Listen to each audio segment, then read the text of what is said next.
Okay, let's start it. I guess Hi, that was guys. meant to be. Yeah. Hey guys, so episode 4 of High School Friends. Today we're going to speak about some of the unspoken rules that we had in our home, schools, and community that now feel outdated, and how we grew up in regards to our high school, what the rules were in high school, and what the rules are now. Yeah, I think we should talk about the things we are letting go of and the things we really liked from the communities and homes we were raised in, and like what things we think we could change. Perfect. Do you want to go first? Why don't you go first? Sure.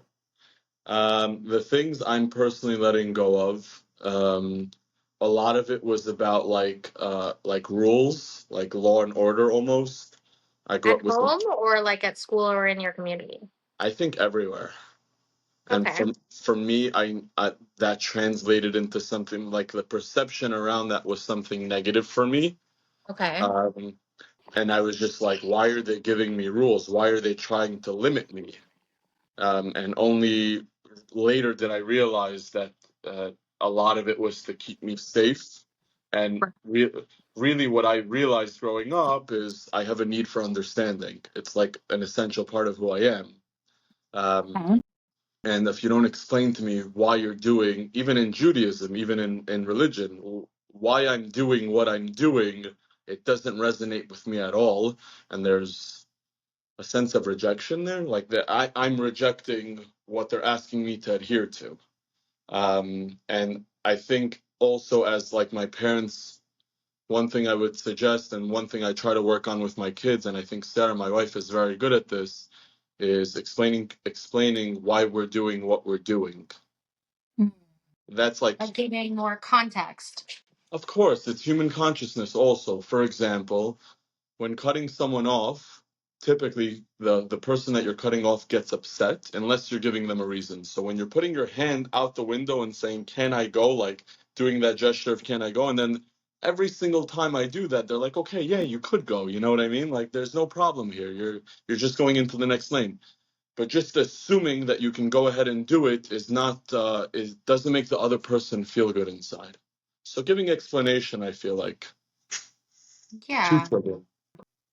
I think I think that's definitely true. I think also what bothered me a lot about things were I felt like the adults around me, when they made mistakes, they never apologized. Like you were kind of always wrong because you were the child and they were right. Like I think there was a level of respect you needed to have because they were older than you, which I still believe. Like, I was raised in a way where with my grandma, when I walked into a house and she was there, I had to kiss her hand. Like you Ha. got and kissed her hand, which is so beautiful and nice. And that part I love. And I try to teach my kids that same respect for elders. But I do think that that idea, like with, like my mom, like she would never apologize if she made a mistake. So that's something I really work on. Like with my kids, if I make a mistake, I'll say, "I'm so sorry I lost my temper. I shouldn't have talked to you like that." And I apologize. I think that So, goes a long way. okay, I had this with my parents also. Something about vulnerability is like an equation to weakness for them. So why For would I sure. apologize if I'm going to be weak in front of my children? Yeah. Yeah. And I can't begin to express the depth of myth that actually is. Um, to me, when I communicate with my kids and I tell my children, the mistake you just made, I've made the same mistake a bunch of times. Like I've spilled the water or I've broken the glass or and it's all Yeah. good. Like the values that I work to teach my children is in every moment we're learning. And Yeah. when we embrace learning, I think we're much better off because we like what we said originally, we heal by percentages, we grow by percentages also. There's that Yeah. book, it's called Atomic Habits. I believe Oh it's, yeah. It's so good. yes. It's So there. small wins, small wins. Yeah, that's definitely very true. We were taught that vulnerability is a weakness and you weren't supposed to be vulnerable. And I think that's something I still struggle with because of the way I was raised. How so? Like, how do you struggle if you don't mind me asking? I really struggle to be vulnerable in a relationship. That is very hard for me. Like crying in Not front of really. your husband? Yeah, for sure. I cannot. I struggle with like accepting affection. I think I've always been this way. It's not hard for me to give love. So with my kids and stuff, and with my spouse, I can give a lot of love, but like, don't give me love back. I That's get hard it. for me. I get it. I, So I think like I was taught that that's a weakness. yeah, to allow it to essentially to allow it to enter. Yeah. I think it's also about self-talk that comes from childhood, meaning when we have been difficult with ourselves, we don't believe that we deserve love. We don't believe that we have any Yes. value or things like that. And oftentimes it's listening to the voice inside yourself and I don't know, changing the conversation a bit. Like I'm just gonna be a little bit more gentle with myself today. I even do that, and I'm a man. I'm like, I can go at it. I can be a warrior, 100%. Yeah. Like today, Yeah. I'm And just I'm gonna be. even a woman and I do that. I don't know why. Yeah, yeah, yeah. Um, so interesting that you say that whole idea of, I was talking to somebody before, like about EMDR, which is something I do. And The people breathing see, techniques. no, that's the eye stim, the wrap, that's the moving the eye side to side. And it's supposed to be really good for trauma. The reason why it was first invented was for to heal people's trauma, like car accident, sexual abuse, like things like that. It really helped to heal. But now they've realized that it helps with, so basically, like you said, through life you're carrying these like negative, these stories that we keep telling ourselves over and over again, which I think come from what's called a negative cognition, right? Negative health beliefs you've had since childhood. So the whole premise of EMDR is that that's linked to a memory network. And where does it start? It starts in a touchstone memory from your childhood. Some memory that's stuck in there that's giving you this negative belief now that throughout all of your life experiences, you're carrying that with you. And the Totally. whole point is to reprocess that and to heal that. And instead of replacing it with that negative cognition, a positive cognition. I am unworthy. I am worthy of love. Like fixing that whole thing, which I think is really interesting. Okay. With me, so the word fixing, it's like it's almost a trigger. To me, none of us are imperfect. We're humans, We're and created in the image of God, right? totally. Um, and I think it's every single wound that we have, every single trauma we have is actually a tikkun, and from I love it. us to learn from. I learned something very beautiful with my rabbi in Queens. He's like, okay, we were learning the Tanya, which is really just a genius book. So basically, there are some sins that basically we say nothing can be fixed. You can't fix these sins. Even if you do teshuva, you can't fix it. Teshuva is basically like um, saying you were, you know, how would we explain teshuva? Teshuva is repentance. It's Yes, forgiveness repentance. from God. Beautiful. There's no repentance around these sins. For example, sleeping with a And married woman or something along those lines. You can't repent that. It's like you did it. It's very can difficult you to be kind. forgiven for it? So he says, how do you fix or how do you solve this? Essentially, if you're taking this thing that you've done and you're using it as a platform for good or for even greatness, like you go and do kindness or you go and really understand that you've hurt somebody or and from that point you don't hurt people anymore, like it was such a mistake in your life that you've taken it and you embraced it and now you're going to go and make a correction towards the future. It's essential. Like those moments in life, no matter That what the matter. mistakes are, is essential. Like I've done such stupid things in my life where it's like, okay, but I've hurt this person's feelings. Now I can grow from it and not hurt this person's feelings. Let it be my mother, my father, my grandparents. Like how Yeah. do we grow from those situations where we're like, okay, well I just took responsibility for the mistake I made. How do I don't know, take responsibility and go further? I think isn't it like the complete 180, right? Like being presented with the same situation again, but acting differently. Like, when it comes to maybe cheating. Totally. It only comes from our mistakes, like our experiential mistakes. This is why Sarah and I we work really hard not to adhere to helicopter parenting. She's much better than I am. Mm, The children need to make mistakes. The children need to have experiences. The children need to fall on their faces. yeah. That's what we needed. And from that, that basically gave us certain insights where basically we can grow from that. Like God gave us those tests in our life so that we can get stronger. Yeah. I think as a parent, it's really hard to watch your kids struggle, and that's why we step in. But you're completely right. It's that stepping back and letting them kind of deal with things that's so important, but so How, hard for us.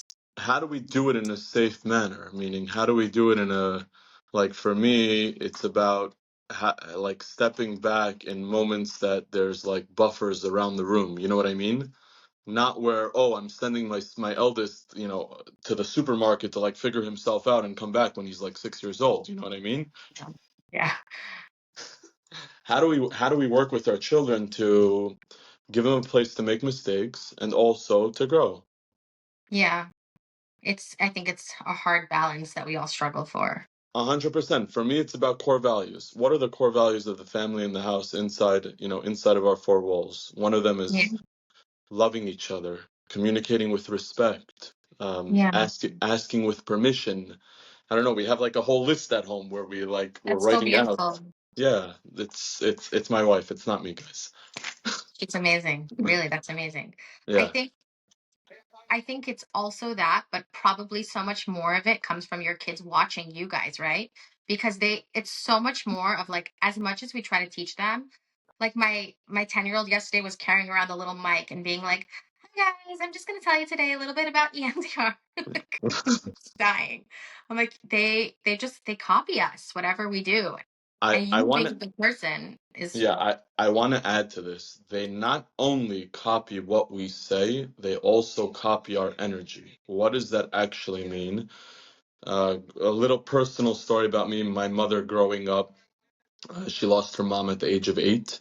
So wow. she didn't grow up with a mom, and she had me at the age of 22. I was her second kid, and really she was a kid having kids.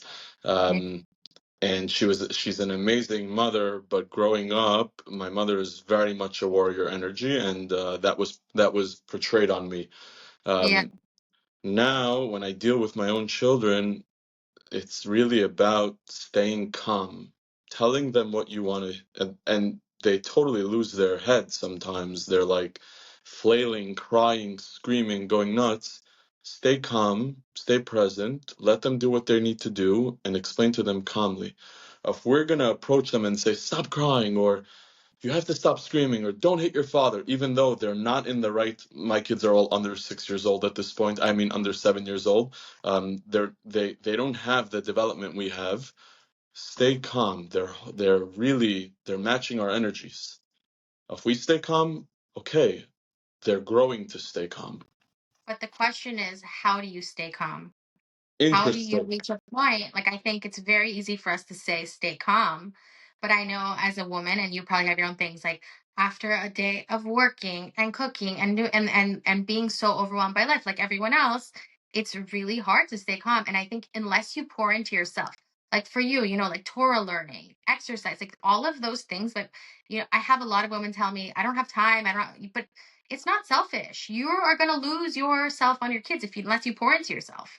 So here's the thing, guys. For me, the only way I can express it, it's about monitoring our internal batteries.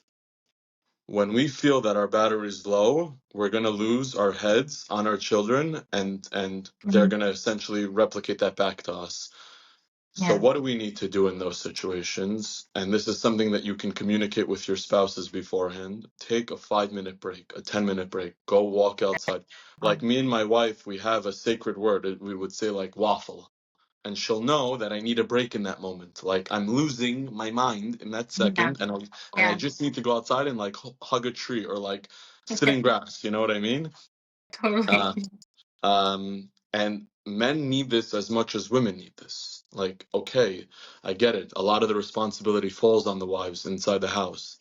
The men, we have to like wake up in the morning, we have to kill for our food, come home, and then be with the children. And it's a lot sometimes as well. So I just want to express compassion and empathy to the audience in regards to if you do have kids, I totally get the headaches you're walking to at night.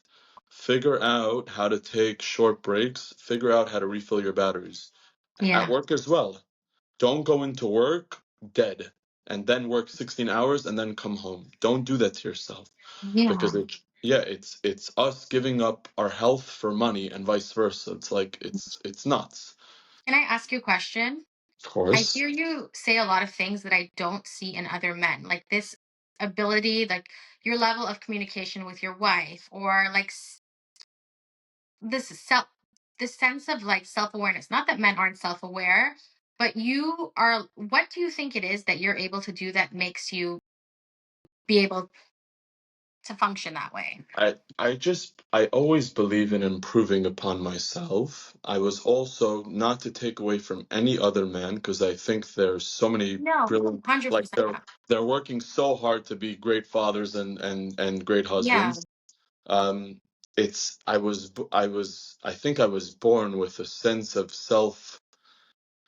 It's a very sensitive, deep spiritual vibration. I don't know how it for me yeah, it harmed me throughout my childhood. What does it mean? I was so sensitive to everything. If someone said a word, if someone stole a toy, like yeah. I didn't know how to emotionally regulate, including high school, by the way. I did not know how to emotionally regulate. No, but that's why you used humor as a form of regulation. Yeah. Um and Probably me too. yeah. So Yeah. I think getting to a place where I can emotionally regulate, I started to realize the superpower. And I think learning communication and learning how to express what's going on inside of you is so helpful, not only with your wife and your children, but also in your business. I wanted to share, I was watching a podcast. I'm going to mention the guy's name. It was Barry Sternlicht, who owns W Hotels. Okay. And he basically was like, okay, I started the business at 35. At 38, I had like 1,600 hotels under my name and like Wow. 30,000 employees. And Yeah, I didn't know how to fire people. And I'm like, totally. I'm like, I totally get it. Like in the beginning of my career, I totally didn't know how to let go of people. And now there's literally a step-by-step process that I personally do. Essentially, when you communicate with people, no matter who it is, you say positive things first. So imagine you're Melissa, you're my employee. I have to let you go, Melissa. Okay. I just want you to know you've done a wonderful job here, and I'm so grateful for everything we've done together. The company at this stage can't afford to go on in this sort of manner any Like it's a longer. script you have. What was that? It's like a script. You're like, okay. It's But it's coming from the heart, and at the wow. end it's say something positive, give them the news, and then say how you're going to care for them after, and then go ahead and care for them. So I'm going to have to let you go, Melissa, but I just want you to know I'm going to write a letter of recommendation for you, and anyone that you go to after, I'll be there to communicate and say how wonderful you are, by the way, regardless of the quality of employee. Why? I don't like making enemies. I think it's really, really, really important. And I don't like looking at other people in this world. And I see that the world, we work on enemy images. This person did something bad for us. He's my enemy. This person didn't consider me. He's my enemy. Yeah. Everyone, and I mean all of humanity, is trying the hardest that they possibly can to show 100%. up in whatever stage or soul journey that they're in. I truly, Yeah. truly, truly believe that. Yeah. They're really, really, really working to show up. And okay, we all have different lessons. Some people are in war zones. Some Yeah. people are Muslims. Some people are Christian. Some people are Jewish. Some people grew up like us. Some are Ashkenazi.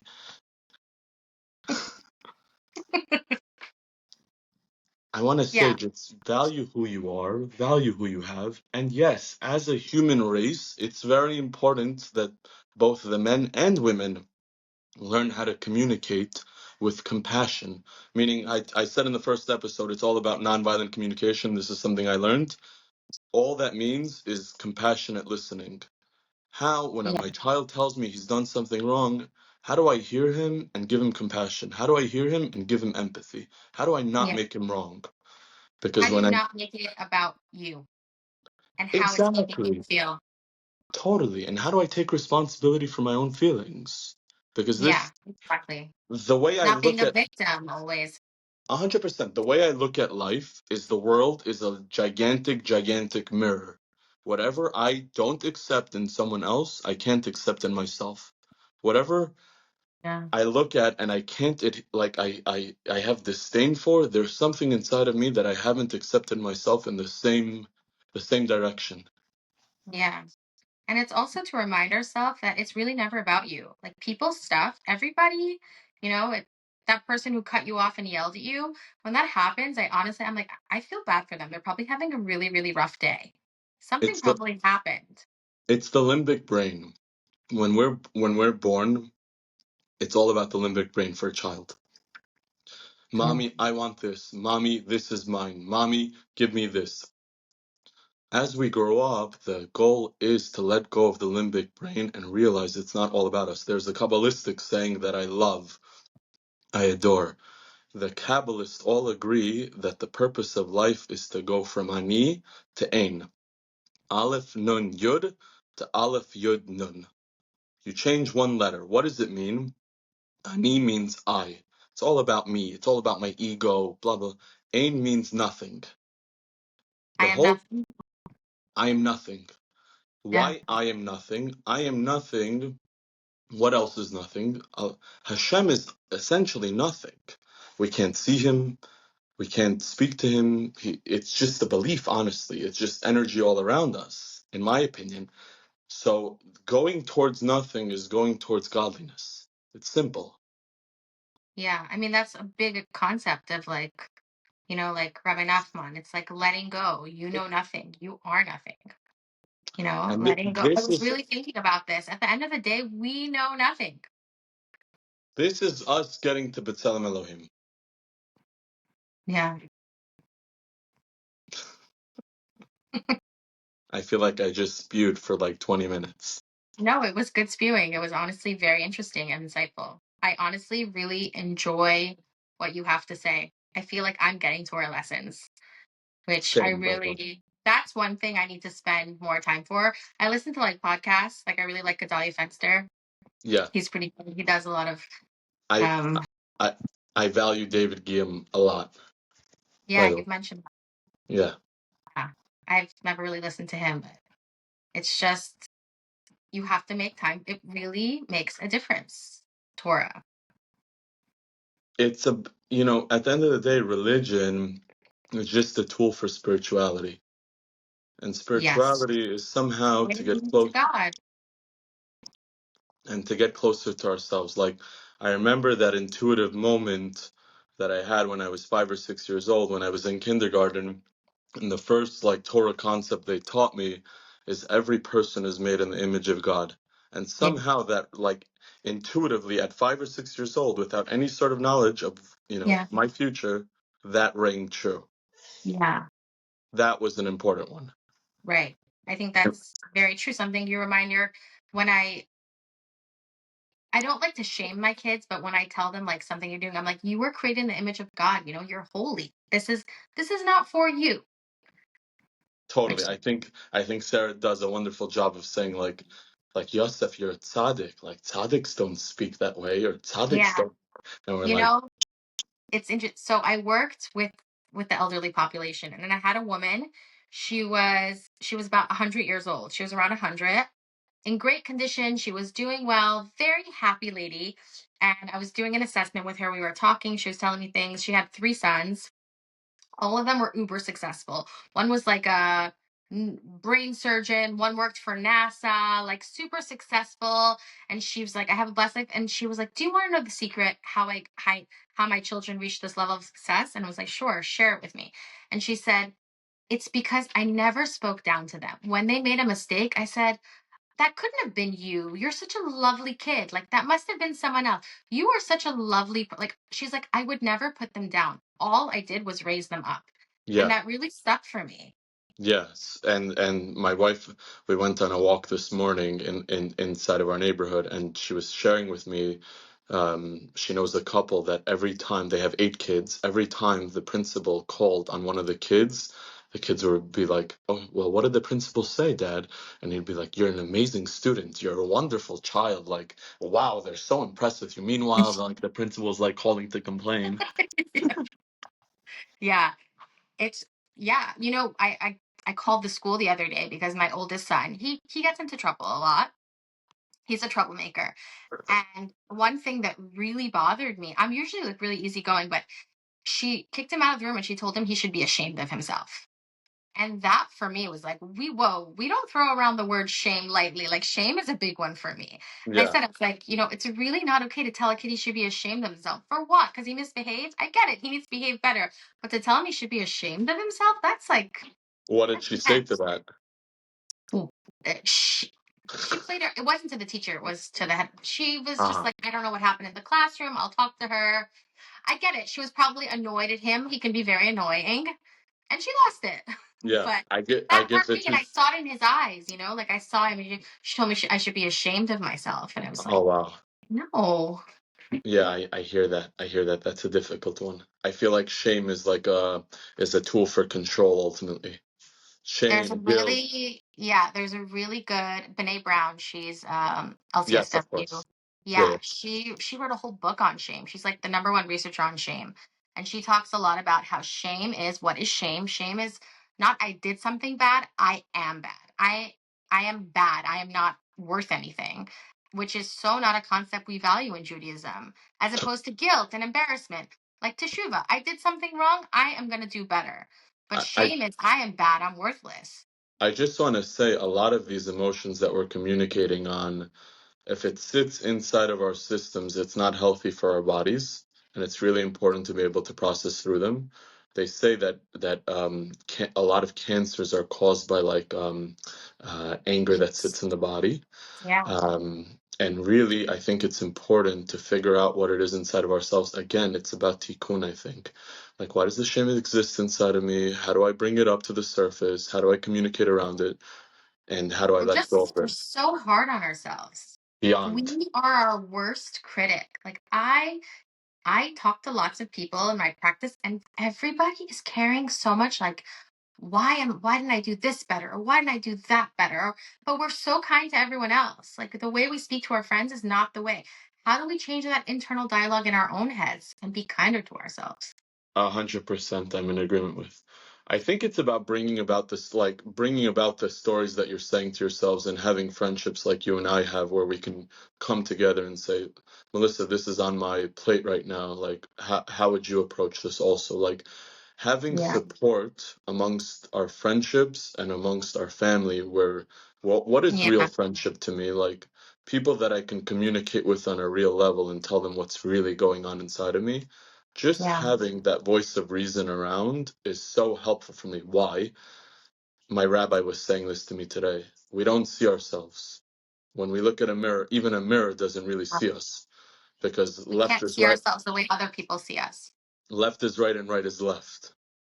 Like, it's so Right. interesting that we're built in that type of way where, the biggest struggles that we have internally, it's like, for other people, it would be a joke. You know what I mean? Yeah.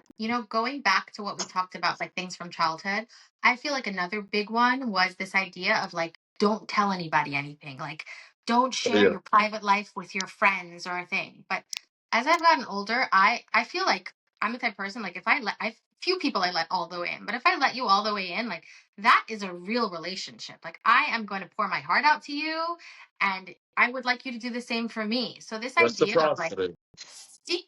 this secretiveness that I feel like was taught. I don't know. I understand where it comes from, I think it's a but form of shame, to be honest with you, meaning I can't feel vulnerable. I feel ashamed of who I am. I can't express who I am. I'm not lovable enough. yeah, what will I'm not people think worthy of enough. me if they What know would the people real think of me? me? If they know, but aren't isn't that what you want to know? That once somebody knows the real you, they're not going anywhere. They're like happy to be there with you. Yeah, that by the way, this is why I value these conversations so much. Like, and I don't think a lot of it's happening in the Yeah. internet or like just true, honest, vulnerable dialogue. It's so special to find, I think. I don't know how it is with men, but with women, I feel like there's a lot of people are kind to each other, but there's a lot of competition and fakeness. Like, if you find a real friendship as a woman, like, that's a really beautiful thing to have a friend that you feel like it's like goes two ways and you really love and respect each other and you're there for each other. I won't embrace any other type of friendship. Obviously, okay, I'm not gonna have, Yes. like, there's not a lot of people that can communicate the way I communicate, which I'm beyond grateful for. Yeah. But the friends that I do have, there's gonna Yeah. be a lot of authenticity. I think people like you and me, like who are highly emotional and sensitive, like we can't really have those fake friendships. It's really hard. I don't have time for that anymore. No, you don't even have time or energy. And it's just, yeah, you really don't have time. That's a good point too. One thing that my rabbi was sharing with me today, I'm going towards my 40s, and 40s is all about, I believe it's malchut, which is basically like you spent your whole life like in the outer, in the outer, in the outer, and 40s is about coming back into the inner and deepening who you Mm, are. But my world is spent on two things, to be honest, and a little bit of the third. One, my children and my wife, and yeah, second, my business. And then the third is I have friendships sprinkled throughout where I'm keeping in touch and touching base. I honestly do nothing besides those couple of things, to be yeah, honest. So I don't think it's a boring dull life. I try to find joy constantly in the mundane. yeah. Like The little things, joy and gratitude. I wake up, I say thank you.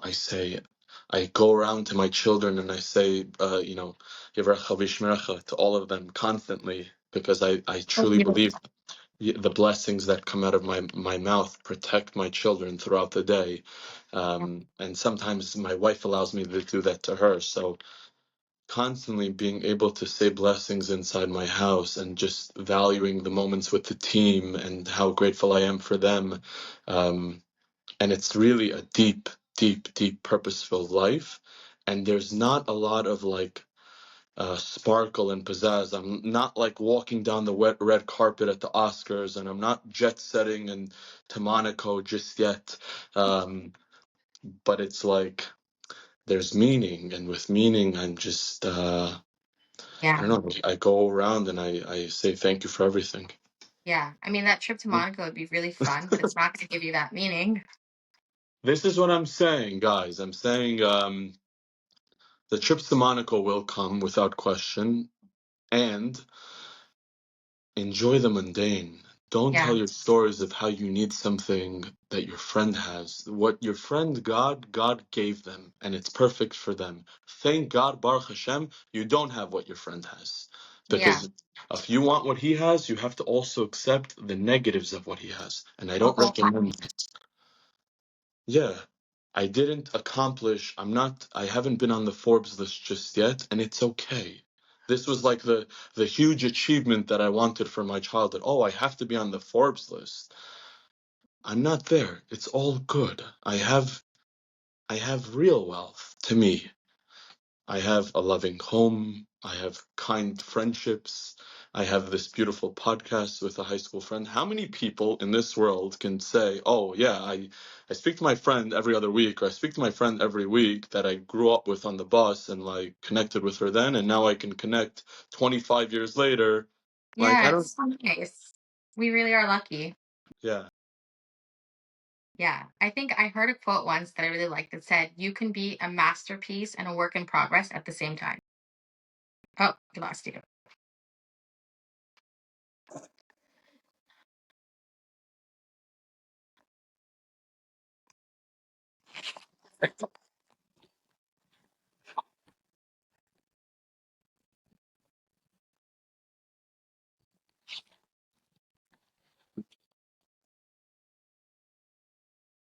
Mal? You back? Yeah, we lost you for a minute. Yeah, my But I was going to say a quote that said, "You can be a masterpiece and a work in progress at the same time," which I really liked. Like valuing where you are and what you have, but still trying to get further, which is okay. Yeah, without question.